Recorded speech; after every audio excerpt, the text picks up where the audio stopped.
هي كل شيء لك، يدك، رجلك، عيونك.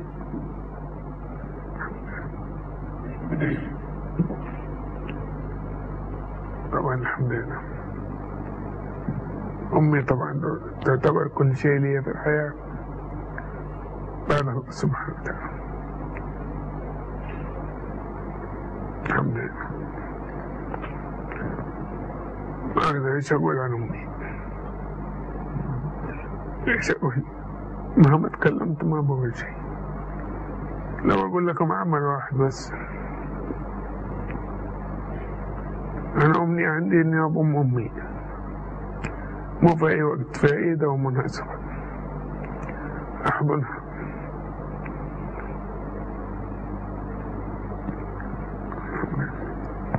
تجي العيد والمناسبة أمي فيها حسرة أكثر مني. لكن لو سألتكم أنتوا الآن متى آخر مرة ضمت أمك؟ أنتوا اللي أمامي واللي في التلفزيون، متى آخر مرة ضمت أمك؟ الحمد لله. الحمد لله.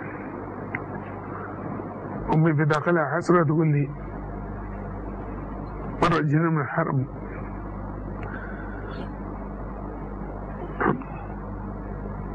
تقول لي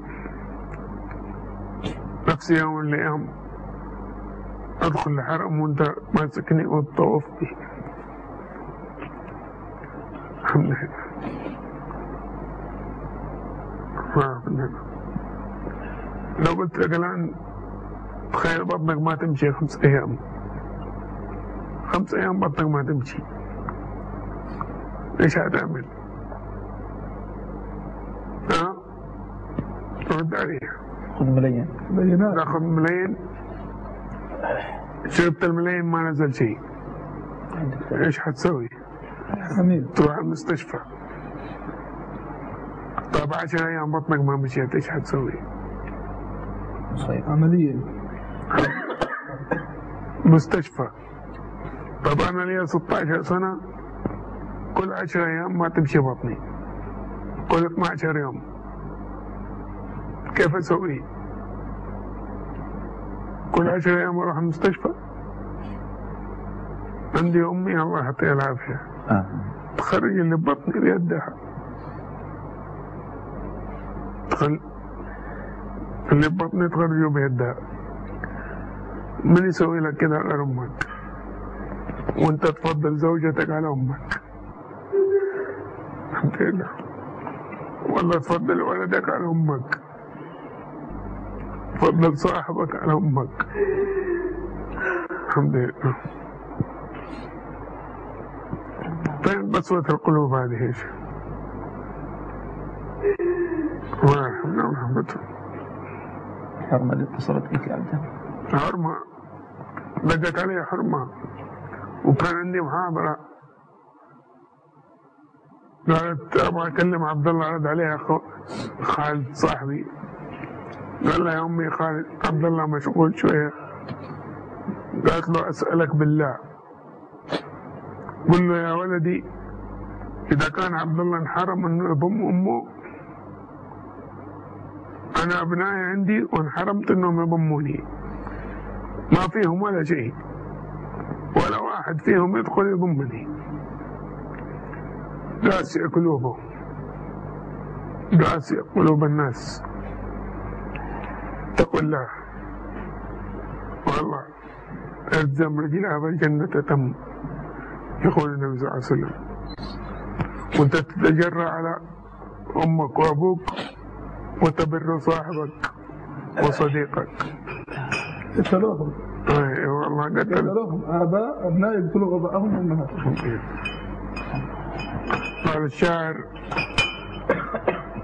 أغرى امرؤ يوما غلاما جاهلا بنقوده كيما ينال به الضرر، فقال ائتني بفؤاد أمك يا فتى ولك الجواهر والدراهم والدرر، فمضى وأغمد خنجرا في صدرها والقلب أخرجه وعاد على الأثر، لكنه من فرط سرعته هوى فتدحرج القلب المعفر إذ عثر، ناداه قلب الأم وهو معفر ولدي حبيبي هل أصابك من ضرر فكأن هذا الصوت رغم حنوه غضب السماء على الفتى قد انهمر فاستل خنجره ليطعن قلبه طعنا سيبقى عبرة لمن اعتبر ناداه قلب الأم كف يد ولا تطعن فؤادي مرتين على الأثر